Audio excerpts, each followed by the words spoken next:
prophète Isaïe nous présente sa relation avec Dieu, Dieu qui le prépare à sa mission et lui demande d'être son disciple, de l'écouter.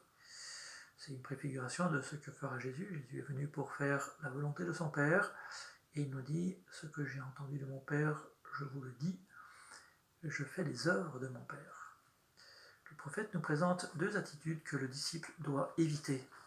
La première, c'est se révolter. La deuxième, c'est se dérober, et s'éloigner, ne pas écouter la parole de Dieu.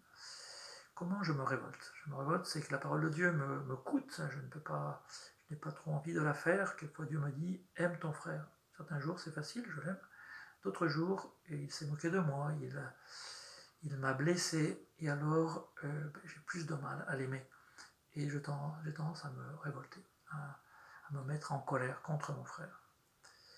La deuxième attitude, c'est la fuite, se dérober.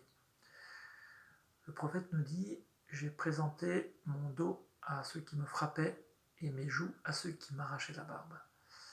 Devant un danger, une des attitudes, c'est la fuite. Quelquefois, c'est prudent, c'est bon, mais quelquefois, je peux fuir aussi une responsabilité.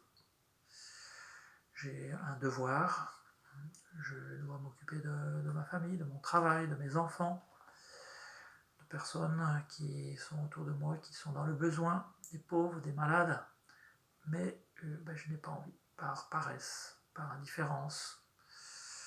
Et du coup, je m'éloigne et je fuis la parole de Dieu.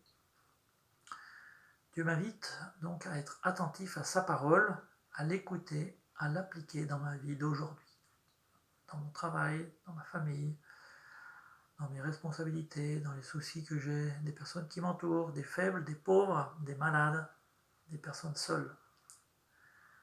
Ainsi, le Seigneur m'invite à être disciple de Jésus, en l'imitant.